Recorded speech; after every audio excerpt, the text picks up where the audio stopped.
How's it going, folks, and welcome back to Drop Phase. I'm your host, lowtierhero, and in today's video we are going to be covering the new deck Centur-ION that has just been released on November 16th. It's a very brand new deck, but it's a deck that has gained a lot of traction and a lot of hype, especially if you take a look at the price. The price for the Centur-ION deck core is crazy right now, so I wanted to do a counter guide in an effort to provide you with some tech choices that you can utilize to counter the Centur-ION strategy, as well as board breaking cards and floodgates that are extremely effective against the strategy. So whether you're preparing for your next big tournament or just looking to up your game in casual play against the Centur-ION deck, we're about to break down some top tier counter choices that will not only help you play against the Centur-ION deck, but hopefully elevate your win ratio against the strategy. But before we begin the video, don't forget to hit that like button, subscribe for more Yu-Gi-Oh content, and be prepared for future counter guides. Now let's go ahead and jump into the strategies on how to beat the new Centur-ION. Beginning with the top 5 counters, we're going to provide you with 5 counters, and after we provide you with these 5 counters, we will provide you with a ranking system as to our experience and which one we appreciated more in terms of a better performing tech. To begin the counter guide, we've got BuGuMi. BuGuMi serves as a strategic countermeasure to the deck's core strategy of establishing board control and executing synchro summons. By selectively targeting key monsters at crucial moments, you can significantly disrupt the flow of the deck, forcing Centur-ION strategy and players to spend additional turns re-establishing its board or finding alternative paths to execute its strategy. Here's how it can be utilized effectively. The deck's core strategy is to synchro summon as quickly as possible and scaling into Calamity while controlling Centur-ION Legacia and other resources. BuGuMi can be used on Centur-ION Primera and Trudea and any other tuner the opponent may run to disrupt the flow of the strategy and cause delay. The deck transforms certain monsters such as Centur-ION Primera and Trudea into continuous traps, and while BuGuMi cannot target the cards in the spell and trap zones, you'll want to chain to the activation of Centur-ION Primera and Trudea in order to flip those key targets face down before they can transform and prevent these synergistic plays. The next card on our list is Cosmic Cyclone. Cosmic Cyclone can be highly effective against the Centur-ION deck due to its ability to target and banish a spell or trap card on the field. So if they have Trudea or Primera in the spell and trap card zones, you'll want to activate Cosmic Cyclone in response to their activated effects to bring themselves back onto the field to synchro summon. That way you can prevent resolution and banish one of their best and key components of the deck. Other options to effectively utilize Cosmic Cyclone is because the deck relies on conversion, meaning the strategy focuses on converting their monsters to continuous traps to scale their extra deck plays. You could also target stand-up Centur-ION for its operational consistency. Cosmic Cyclone can banish these cards and on activation prevent its effects from resolving. So it's very crucial that you activate it either in response to the monsters in the spell and trap card zones or in response to already established continuous traps and spells and their field spell as well. The next card we've got is Ghost Ogre and Snow Rabbit. Ghost Ogre can be an effective counter in certain situations against a Centur-ION deck, which relies on a combination of powerful monster effects, field spells, and continuous spells to control the game. Here's a breakdown of when you should utilize Ghost Ogre. While Ghost Ogre does not negate effects of monsters on the field, it is an effective measure to remove the monster from the board to delay access to their extra deck. The key targets, of course, are always going to be the same ones, Primera and Trudea, but depending on the variants, you'll want to make sure that you hit their appropriate components. The key targets, of course, are always going to be Primera and Trudea, but depending on the variant of Centur-ION that you're playing against, you may want to consider which would be the better choice moving forward. And what's great about Ghost Ogre is that playing it against stand-up Centur-ION is crucial to move the strategy along. Therefore, when this field spell activates its effect to place a Centur-ION monster from the deck to the spell and trap zone, chain Ghost Ogre to it to destroy the field spell and prevent resolution. And again, I can't reinforce this, you also want to chain this card to the activation of Trudea or Primera if they are already in the spell and trap card zones. The follow-up card is Dimensional Barrier. Dimensional Barrier is a highly strategic trap card that can significantly disrupt the gameplay of the Centur-ION strategy. This deck, as described, heavily relies on synchro summoning as a core mechanic, along with the utilization of continuous spell and trap cards as well as field spells. The Centur-ION deck leverages synchro monsters like Cosmic Blazer Dragon, Red Supernova Dragon, Centur-ION Legacia, and most importantly their boss monster, Calamity. Dimensional Barrier can be activated to declare synchro, preventing the synchro summoning of these powerful towers during their turn, and sometimes, if you are lucky, it might even push the Centur-ION player to scoop that game, honestly, because it's such a detrimental card against the strategy. It's similar to when you activate Dimensional Barrier against Virtual World and you call synchros. I mean, what can they really do? And the last card on our counter list is Typhoon. This card is such an underrated card and has become one of my favorite staples on Yu-Gi-Oh! Master Duel, because at the time of this video, if you are watching this as a Master Duel player and not a TCG player, the top decks in Diamond and in Master do have control and trap decks such as Labyrinth, Trap Trick, Stun, and Black Wings. They're really popular on Master Duel, as well as Kestira, Branded, and Sword Soul, which we all know run a lot of back row. Centur-ION share that aspect, therefore being able to activate Typhoon directly from your hand if you control no spells or traps is crucial for disrupting their setup.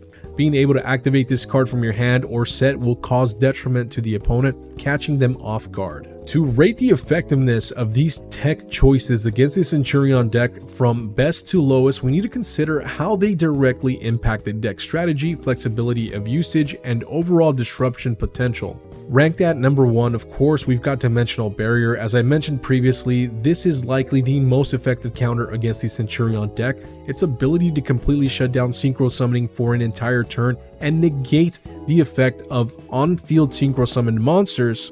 Believe me when I say that this is game changing. Given the deck's heavy reliance on synchro monsters like Blazer Dragon, Supernova Dragon, Legacia, Calamity, Dimensional Barrier is going to severely impede the deck's key plays and give you the change of momentum.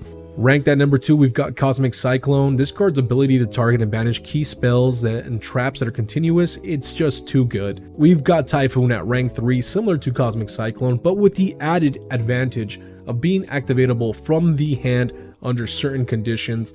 This card can be a surprise disruption, especially useful in the early game to throw off your opponent's setup. Ranked at number 4, we've got Ghost Ogre. This card is effective for removing key monsters and disrupting spells and traps as they activate their effects. However, its limitation is that it doesn't prevent the activation of these effects unless they're spell and trap or field, of course, which can sometimes be enough for the opponents to gain a significant advantage. And ranked at number 5, we've got BuGuMi. While versatile and being able to disrupt synchro summons and other key plays, BuGuMi is somewhat less impactful compared to the other options. In summary, when prioritizing these tech choices, consider the centrality of synchro summoning to the Centur-ION strategy, the importance of disrupting key spells and traps, and the ability each card to significantly alter the game state.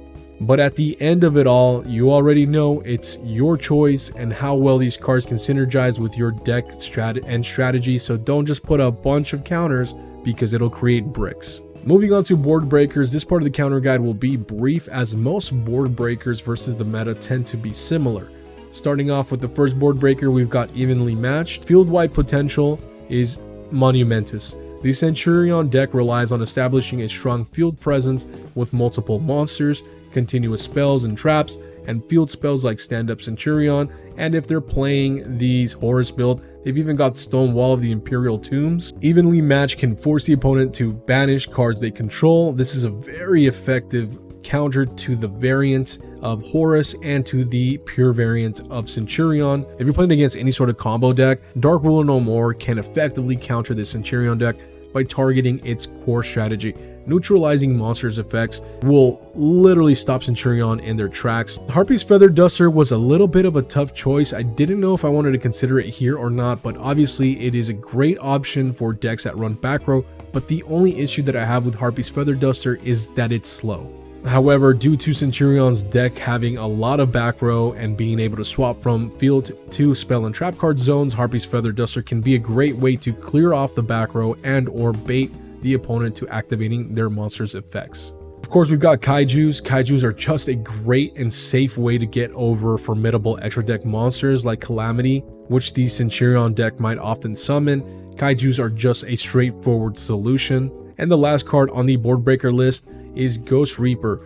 Ghost Reaper is on the list, and I know it's not really a board breaker per se, but if you can hit the Centur-ION Legacia, I mean, indirectly the board breaks because it can't even scale to begin with. Like most hand traps, Ghost Reaper can be used preemptively before the opponent gets a chance to make their key plays. This preemptive disruption is particularly effective against combo-oriented decks like Centur-ION, when removing a key piece can disrupt the entire strategy, and again, might even push them for a GG. Now let's go ahead and move on to the top 5 floodgates. Of course, we've got Skill Drain. This card negates everything on the field. Perfect counter to any meta deck. Literally needs no more explanations. Goes in Match and Rivalry of the Warlords. They play a plethora of diverse attributes: Dark Wind, Earth, Light. Goes in Match will force them to commit to one attribute. Similar to Rivalry of the Warlords, they play different types of monsters: Machine, Spellcaster, Pyro. They even got beasts in there. Rivalry of the Warlords can significantly disrupt their field presence and combo potential. Any combo deck you want to play Summon Limit. This card restricts both players to only summon 2 monsters per turn. Centur-ION decks often rely on a plethora of special summons in a single turn to execute their combos and build an insane board presence. That's not going to happen under Summon Limit. And the last card on this list, we've got Spellbound. Similar to Dimensional Barrier without the negate effect, which kind of takes down its stock. It's still restrictive. It is a lot faster than Dimensional Barrier, and it's still very impactful against the archetype, but just remember, it will not negate effects. Okay, and before we end this video, we're going to do that segment that we always do in every counter guide, and that's when should you use Ash, Maxi, and Infinite Impermanence. In a duel against Centur-ION deck, using Ash, Blossom, and Joyous Spring effectively can greatly impact the flow of the game. Here are 2 key moments to consider using Ash Blossom based on the deck strategy. Of course, you're going to want to activate it when they summon Primera. When Primera activates its effect upon being normal or special summoned to add a Centur-ION card, this can potentially hinder the opponent's ability to gather key combo pieces. You'll also want to activate it if your opponent is utilizing Pot of Prosperity, which I don't see why they would not be running Pot of Prosperity in the Centur-ION build, and this is more directed to the TCG players than it is the Master Duel players, depending if Pot of Prosperity comes back to 2 or 3 in Master Duel, because currently it is at 1. But when your opponent activates Pot of Prosperity, preventing them from excavating and adding a card to their hand, you already know this is effective in limiting their options and potential plays. When to max C? Honestly, early game, when they start their plays, if you don't max C and shotgun it on draw phase or standby phase, you're leading yourself into a very dangerous territory where they can activate triple tactics talents. If by any chance you miss activating it during standby phase or draw phase, reacting to Centur-ION transformations, when your opponent starts transforming Centur-ION's monsters from the spell and trap to the field, this is a common strategy for the Centur-ION deck to quickly swarm the field, so playing Maxi right before this can force your opponent to either stop their plays or give you significant draw advantage.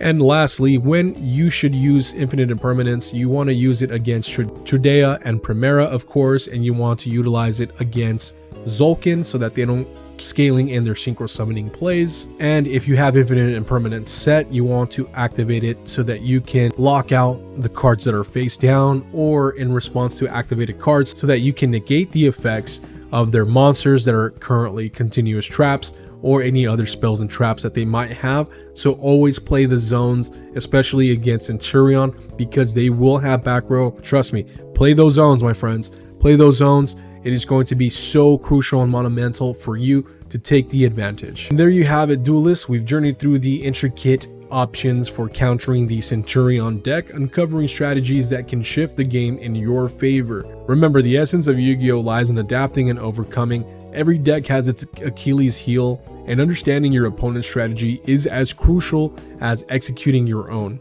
Today's insights into countering the Centur-ION deck are just the tip of the iceberg. Of course, there are so many other countering strategies, but these are the ones that we found most effective, which we love to have shared with you today.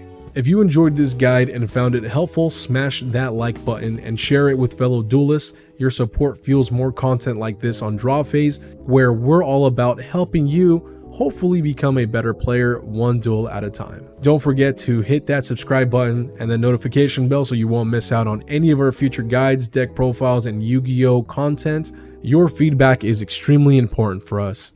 This is Low Tier Hero signing off from Draw Phase. Keep shuffling, stay strategic, and may your next draw always lead you to victory. Take care, and I'll see you all at the ranked ladder.